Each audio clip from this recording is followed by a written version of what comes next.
আফসুস তোমাকে করতেই হবে, আজ কিংবা কাল। আজ চোখে পানি আসে নাই, হ্যাঁ, অপেক্ষা করো, তোমার চোখের পানি ঝরবে, কাঁদতে তোমাকে হবেই, কোনো সন্দেহ, কোনো সন্দেহ। প্রতিটা মিথ্যা, প্রতিটা জিনা, প্রতিটা ব্যভিচার, যতবার নারীর ছবি, নর্তকীর নাচ, উলঙ্গপনা, অশ্লীল দৃশ্য, সারা রাত মোবাইলে জেগে উলঙ্গ ছবি দেখছো, নারীর কাছে জিন্দেগি শেষ করছো, জিনা, ব্যভিচার, অন্যায়, অশ্লীলতার বেহায়াপনায়, হারাম রোজগারে জিন্দেগি কাটাইছো, যতগুলো হাসি দিছো, যতগুলো সুখ দেখছো দুনিয়াতে, এর প্রত্যেকটার বিনিময়ে অজস্র চোখের পানি, শুধু চোখের পানি না, চোখ থেকে রক্তের বন্যা বইবে, কোনো সন্দেহ।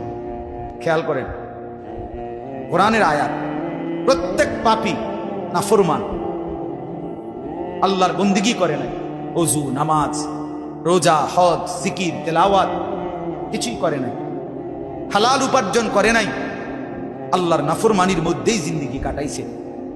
গান, বাদ্য, নাচ, জিনা, ব্যভিচার, মদ, জুয়া, সুদ, ঘুষ, অশ্লীলতা, বেহায়াপনা, এই নাফরমানির মধ্যে জিন্দেগি কাটাইছে। আল্লাহ তাআলা বলেন, এমন প্রতিটা নাফরমান যখন তার মৃত্যুর সময় আসবে, মালাকুল মউত আজরাইল যখন তার সামনে আসবে, দাঁড়াবে রুহু কবজ করার জন্য, আল্লাহ তাআলা নিজে বলেন, ক্বালা রব্বিরজিউন। প্রত্যেক নাফরমান পাপী তখন আল্লাহকে বলবে, আল্লাহ আমাকে কিছু সময়ের জন্য দুনিয়ায় ফেরত দেন, দুনিয়ায় থাকতে দেন। কেন? আল্লাহ জিজ্ঞেস করবেন কেন? তো নাফরমান বলবে, লাআল্লি আ'মালু সালিহান ফীমা তারাকতু। আল্লাহ, যেই আমল, যেই ইবাদত, যেই বন্দিগি ছেড়ে দিছি, এবার যদি একটু সুযোগ দেন, তাহলে আপনি যদি আমার একটু সুযোগ দেন, মালাকুল মউতকে সরায় নেন, আমারে দুনিয়ায় আর কয়টা দিন থাকতে দেন, আমি সবগুলো নেক আমল এবার সুযোগ পাইলে 100 করব। আল্লাহ তাআলা সাথে সাথে বলবেন, কাল্লা কাল্লা ইন্নাহা কালিমাতুন হুয়া কাইলুহা। কাল্লা, কখনোই না বেঈমান, কখনোই বেঈমান আর কোনদিন দুনিয়ায় ফেরত যেতে পারবি না, আর কোনদিন। মালাকুল মউতকে দেখে ভালো হইতে চাচ্ছ? আরে ভাইয়া, মালাকুল মউত আজরাইলকে দেখে, কোরআনে আছে, ফেরাউনের মতো কাফের যখন পানিতে সুবানি খাইতে খাইতে শেষ, আর যখন গারগুর ফিরে গেছে, বুঝছে যে আর বাঁচবে না, এই তখন মালাকুল মউত যখন সামনে এসে দাঁড়াইছে, ফেরাউনের মতো বেঈমানও ঈমান আনতে চাইছে। আল্লাহ তাআলা বললেন, আল আনা, কোরআনে আছে, আল আনা, এখন চান্দু, এখন আজরাইল রে দেখা এখন ভালো হইতে চাচ্ছ? না না, কবরে গিয়েও শত শতবার বলবে, হাসরের ময়দানে দাঁড়িয়েও বলবে, হাসরের মাঠেও বলবে, আল্লাহ একটু সুযোগ দেন, একটু সুযোগ দেন, একটু সুযোগ দেন, একটু সুযোগ দেন। আল্লাহর কসম, এবার আসেন, কোরআনে আছে, জাহান্নামের মধ্যে যখন নিক্ষিপ্ত হবে, জাহান্নামের ভীষণ আগুনের মধ্যে নাফরমান তখনও আল্লাহর কাছে চাইবে, রব্বানা আখরিজনা না'মাল সালিহান। আল্লাহ, জাহান্নামের এই ভীষণ আযাব থেকে আমাকে একটু বাঁচান, আমাকে একটু বের করেন, আমাকে একটু দুনিয়ায় যেতে দেন, না'মাল সালিহান, আমি সবগুলো নেক আমল এবার যেতে পারলে করব। আল্লাহ তাআলা বলবে, না না, আওয়ালাম নুআম্মিরকুম মা ইয়াতাযাক্কারু ফীহি মান তাযাক্কারা। আমার বান্দা, যেতটুকু হায়াত দিলে নেক আমল করা যায়, যেতটুকু হায়াত দিলে জান্নাতে যাওয়া যায়, এদ্দুর হায়াত দিয়েই আমি তোমার এই দুনিয়া থেকে কবরে আনছি, কবরে এনেছি। আমি ওই পরিমাণ সুযোগ দিছি, ওই পরিমাণ সুযোগ দিয়েই তোমাকে আমি কবরে এনেছি। কথা বুঝছে? যাকে আমি সুযোগ দেই নাই তাকে আমি জাহান্নামও দেই। তার মানে কোন নাবালেগ বাচ্চাকে আল্লাহ তাআলা জাহান্নামে দিবেন, 8 বছরের বাচ্চা, 10 বছরের বাচ্চা, 6 বছরের বাচ্চা, 11 বছরের বাচ্চা, 12 বছরের বাচ্চা যত দুষ্টামি করুক, তারে আল্লাহ তাআলা জাহান্নাম দিবে না। জাহান্নাম হিসাব ওই দিন থেকে, বালেগ হয়েছে যেদিন থেকে গোসল ফরজ হয়েছে ছেলের, পুরুষের, যেদিন থেকে কোনো মেয়ের মাসিক ঋতুস্রাব শুরু হয়েছে, ঠিক ওই মিনিট থেকে হিসাব শুরু। এরপর থেকে বাঁচছে যতদিন, হিসাব হবে তত। কথা বুঝেন না? এতটুকু। এর আগে যাকে আল্লাহ মৃত্যু দিছে তারে আল্লাহ তাআলা জাহান্নাম দিবে। আল্লাহ তাআলা বলেন, যেদ্দুর হায়াত দিলে নেক আমল করা যায়, বন্দিগি করা যেত, অদ্দুর হায়াত দিয়েই, সুযোগ দিয়েই আমি তোমাকে কবরে এনেছি, তুমি গুরুত্ব দাও নাই, এই জন্য আজ জাহান্নামে আসলা। আরেকবার ফেরত যাওয়ার কোনো সুযোগ নেই। এই জন্য প্রিয় ভাই আমার, বাপ আমার, আমরা প্রত্যেকেই শুধু সামনে কোরবানি, বিষয় শুধু এটা নিয়ে না, বিষয় আমাদের পুরা জিন্দিগি নিয়ে। আমাদের এই কথা, আমাদের এই বয়ান, আমাদের এই বলা, আপনাদেরকে কথা মনে করায় দেওয়া, আপনারা মুসলমান। আপনারা যারা ভিতরে বসছেন, যে কয়জন জওয়ান ছেলে বসছো ভাই, আপনাদেরকে বলি ভাই, সবাই মনে মনে একবার ইনসাফের সাথে আল্লাহকে সাক্ষী রেখে মনটা দিয়া একটাবার ভাবেন, আপনি মুসলমান, আপনি আল্লাহর বান্দা, আপনি প্রিয় নবী সাল্লাল্লাহু আলাইহি ওয়াসাল্লামের উম্মত। এবার আপনি ভাবেন আল্লাহ এবং তার রাসূলের কি কি হুকুম আপনার মধ্যে আছে আর কি কি নাই, কি কি নাই। ইনসাফের সাথে বলেন, নিজের মনকে নিজে প্রশ্ন করেন। আল্লাহ নবী সাল্লাল্লাহু আলাইহি ওয়াসাল্লাম বলছেন, ইস্তাফতি কলবা, নবীর হাদিস, আমার উম্মত তুমি তোমার অন্তরকে প্রশ্ন করো, তোমার অন্তরকে তুমি জিজ্ঞাসা করো, তোমার দিল কি বলে, তোমার দিল কি বলে, তোমার অন্তর কি বলে, দিল কি বলে। এজন্য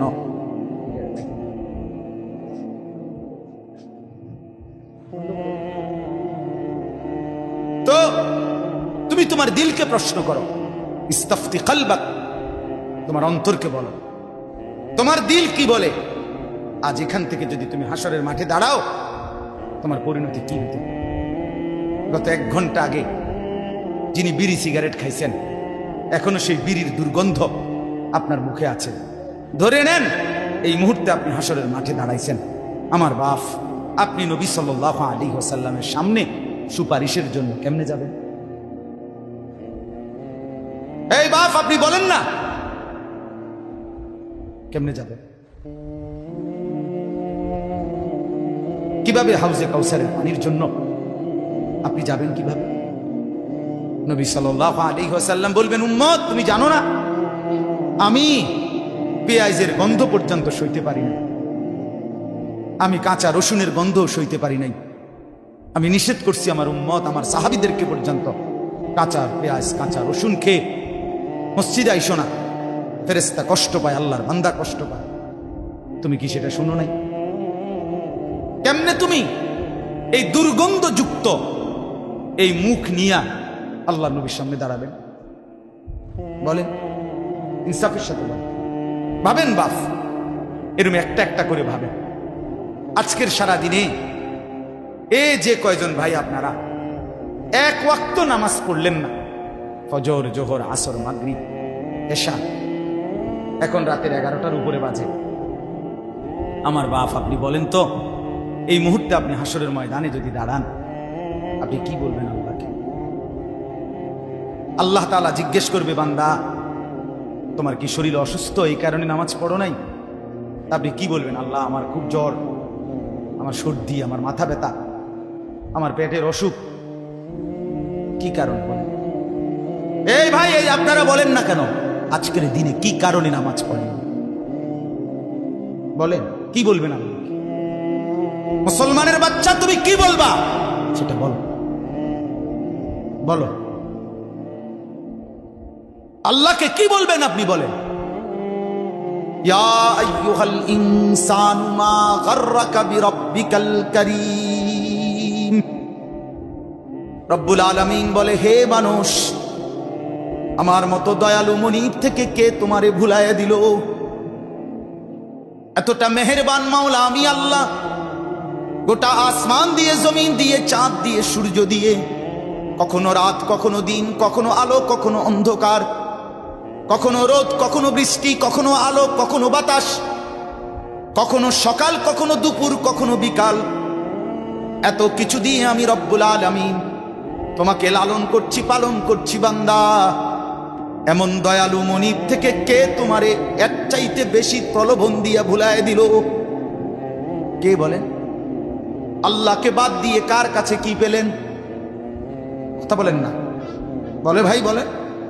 আল্লাহকে বাদ দিয়ে কারো কাছে কিছু বেশি কিছু পেয়েছেন? কেন আল্লাহকে? কেন?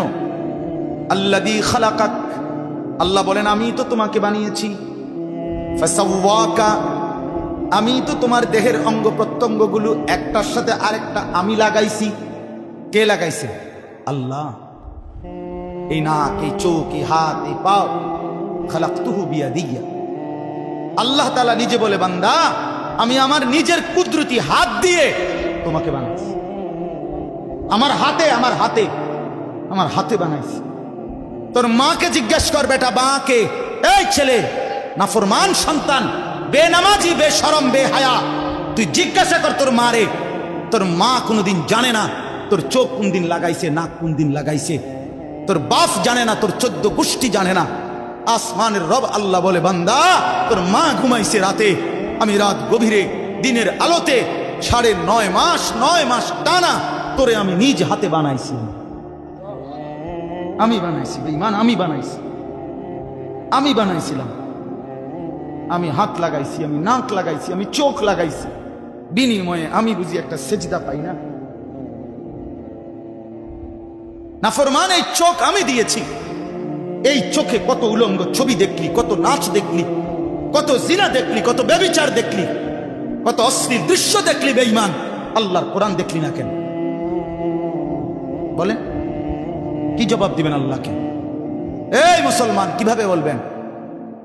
জিন্দিগি তামসা মনে করছেন? হ্যাঁ, জিন্দিগি মানে বনবিড়ি, জিন্দিগি মানে ফাঙ্গাস তেলাপিয়া, জিন্দিগি মানে ফুলকপি ফাতাকপি, জিন্দিগি মানে চা বিস্কি, জিন্দিগি মানে গপসপ, জিন্দিগি মানে নাচ গান, জিন্দিগি মানে জিনা বেবিচার, জিন্দিগি মানে অশ্লীল ছবি, গান, বাদ্য।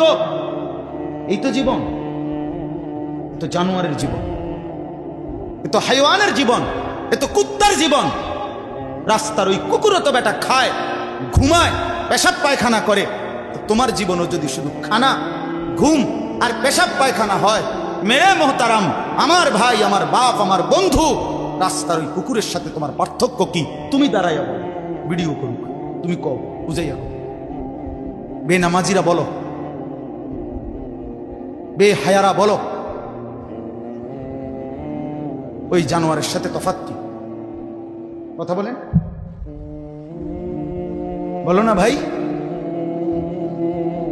এই জন্য আপনি বলবেন হয়তো, হুজুর আইয়া বইছি বালার লেগেনি আম করে রেডি করলেন। ভাই তুমি আসছো দেখেই বলছি। আল্লাহ আনাইছেন, আল্লাহই বসাইছেন। আল্লাহ যেন চেয়েছেন, বান্দা দেখ না আমার কথা শুনে জিন্দিগিটা বদলানো যায় কিনা। এই জন্য আল্লাহ আনছে, আল্লাহই বসাইছে। নিজের উপরে কদর করেন। সারা পৃথিবীর কোনো উপকার না করলেও নিজের ক্ষতি করেন। এত বোকা মানুষ হয় না রে ভাই। এতবার শুনছেন, এতগুলো নাফরমানির পরে জাহান্নামের আগুনে জ্বলতে হবে, কবরের আযাব ভোগ করতে হবে। এতগুলো কথা, এত নবীদের কথা, রাসূলদের কথা, সাহাবীদের কথা, আল্লাহর কোরআনের কথা, এত লক্ষ উলামাদের কথা, 1450 বছর ধরে যে কথা চলতেছে, এ কথা কি অযৌক্তিক, অবাস্তব মনে হয়? কথা বলেন না। তাইলে এতবার শুনবার পরে কেমনে প্রত্যাখ্যান করে? কেন একবারও, এই যে যুবক ভাইরা, বাবারা, আপনাদের কাছেও বলি, জীবনের এই লম্বা হায়াতে কেন একবারও মনে হলো না যে আমার রাসূল সাল্লাল্লাহু আলাইহি ওয়াসাল্লাম, ওনার চুল মুবারক কেমন ছিল? ওনার চেহারা কেমন ছিল, কত জামা বদলাইলা, কত প্যান্ট বদলাইলেন, একবারও কেন ভাবলেন না আমার নবী সাল্লাল্লাহু আলাইহি ওয়াসাল্লাম কি পড়তেন? আপনি কেমনে নবীকে ভালোবাসেন, কিভাবে আল্লাহ নবী সাল্লাল্লাহু আলাইহি সাল্লামকে মহব্বত করেন? বলেন না ভাই, জীবনে একবারও মনে হলো না, একবারও ভাবলেন না যে আমার নবী সাল্লাল্লাহু আলাইহি ওয়াসাল্লাম কিভাবে চুল রাখতেন? কেন মনে হলো না? কেন কেন দাড়ি কাটলেন? কেন এই শার্ট প্যান্ট এটাকেই জীবনের একমাত্র পোশাক বানায় নিলেন? রাসূলুল্লাহ সাল্লাল্লাহু আলাইহি ওয়াসাল্লামের কথা একবারও মনে হয় নাই? সাহাবায়ে কেরামের কথা একবারও মনে হয় নাই? আহা, আয় হায়, ভাবেও না, ভাবেও না। নির্দিষ্ট কিছু খাদ্য খাবার, জিলাপি, বিরিয়ানি, খিচুড়ি, হ্যাঁ, এটাই নবীর প্রেম না? আপনি আমার দলভুক্ত হইয়েন না। আপনারে আমি দলভুক্ত কোন, আমি না কোনো কর্মী বানানোর জন্য, সদস্য বানানোর জন্য আসি নাই, আমি কোনো ফর্ম নিয়ে আসি নাই। আপনি আমার দলভুক্ত হওয়ার দরকার নাই, কিন্তু আপনি ইনসাফের সাথে বলেন আল্লাহ নবী সাল্লাল্লাহু আলাইহি ওয়াসাল্লামের সাথে আমাদের সম্পর্ক জিলাপি, বিরিয়ানি আর খিচুড়ির মাধ্যমে নাকি ইত্তেবা, অনুসরণের মাধ্যমে? বলেন না। তো সেটা কখন শুরু করবেন? আগামী কোন বছর থেকে আপনি মেসওয়াক শুরু করবেন? এই মেসওয়াক করা কোন বছর থেকে শুরু করবেন আমারে বলেন। আল্লাহ নবী সাল্লাল্লাহু আলাইহি ওয়াসাল্লাম যেদিন ইন্তেকাল করে রবিউল আউয়াল মাসে সোমবার, আল্লাহর কসম, রব্বে কাবার কসম, বুখারী শরীফের হাদিস, নবীজির শেষ আমল এই পৃথিবী থেকে যাওয়ার সময় ইন্তেকালের পূর্ব মুহূর্তে নবী শেষ যেই কাজটা করতে করতে বিদায় নিছেন সেটা হলো নবী মিসওয়াক করছেন। বুখারীর হাদিস। কিরে ভাই, আমি ভাগাভাগি ফাটাফাটি বলার দরকার কি আমার? আমনে আমনের জায়গা থেকে আমল করেন না। আমনে আমার ফিসাবের মুরিদনের দরকার নেই। কথা বুঝেন নাই? আমনে আমার কাছে মুরিদনের দরকার নেই। আমনে আমনের জায়গাতে থাকেন। কিন্তু আপনি আগে এটা বলেন রাসূলুল্লাহ সাল্লাল্লাহু আলাইহি ওয়াসাল্লামের সুন্নাত কখন থেকে আমল করবেন? এটা বলেন। কোন দিন বলবেন? নবী সাল্লাল্লাহু আলাইহি ওয়াসাল্লাম মৃত্যু পর্যন্ত মিসওয়াক করছেন। নবী সাল্লাল্লাহু আলাইহি ওয়াসাল্লাম আজীবন দস্তরখানে সমান জায়গায় বিছিয়ে খানা খাইছেন। সেটা আপনি কোন দিন? আপনি ডাইনিং টেবিল আর চেয়ার থেকে নামবেন কোন দিন? বলেন, কোন দিন শুরু করবেন? এই জন্য দয়া করে বাপ, প্রত্যেকের কাছে বলতে চাই এ কথা। আল্লাহ নবী সাল্লাল্লাহু আলাইহি সাল্লামের চুল মুবারকের মতো চুল রাখবেন কোন দিন? নবী সাল্লাল্লাহু আলাইহি সাল্লামের মতো চেহারা বানাবেন কোন দিন? নবী সাল্লাল্লাহু আলাইহি সাল্লামের মতো পোশাক, সাহাবীদের মতো পোশাক পরবেন কোন দিন? নবী সাল্লাল্লাহু আলাইহি সাল্লাম যেভাবে ঘুমাতেন সেই ঘুমাবেন কোন দিন? নবী সাল্লাল্লাহু আলাইহি ওয়াসাল্লাম যেভাবে স্ত্রী ছেলে মেয়ের সাথে সংসার করতেন সেটা করবেন কোন দিন? নবী সাল্লাল্লাহু আলাইহি সাল্লাম 5 ওয়াক্ত নামাজ পড়তেন, সেটা শুরু করবেন কোন দিন? নবী সাল্লাল্লাহু আলাইহি সাল্লামের স্ত্রী মেয়েরা শতভাগ পর্দা করতেন, সেটা আপনি শুরু করবেন কোন দিন? নবী সাল্লাল্লাহু আলাইহি সাল্লাম আজীবন হালাল খাইতেন, আপনি হালাল খাবেন কোন দিন? সুদ ছাড়বেন কোন দিন?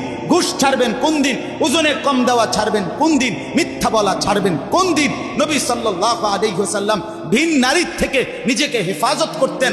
আপনি নাচ দেখা, গান দেখা, সিনেমা দেখা, নর্তকী দেখা, নাটক দেখা, জিনা করা, ব্যভিচার করা, অসভ্যতা করা, এটা ছাড়বেন কোন দিন? বলেন আমার। হ্যাঁ, নবীর ভালোবাসা মামুর বাড়ি, হ্যাঁ, আপনারা নানার বাড়ি আর মামুর বাড়ি, আপনি ডুল্লা ডুল্লা কইবেন আর নবীর ইশক মোহব্বতে আপনি বাইশা যাইবেন।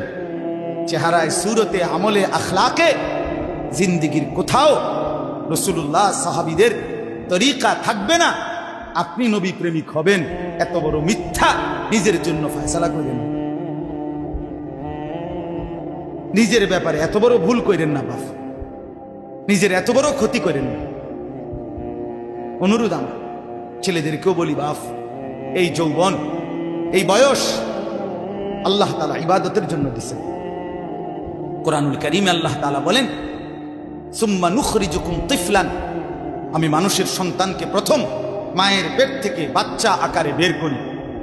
সুম্মা লিতাবলুগু আশুদ্দাকুম, অতঃপর তার দেহে আমি আল্লাহ শক্তি দিতে থাকি, দিতে দিতে যৌবনে শক্তি পরিপূর্ণ করে দিই।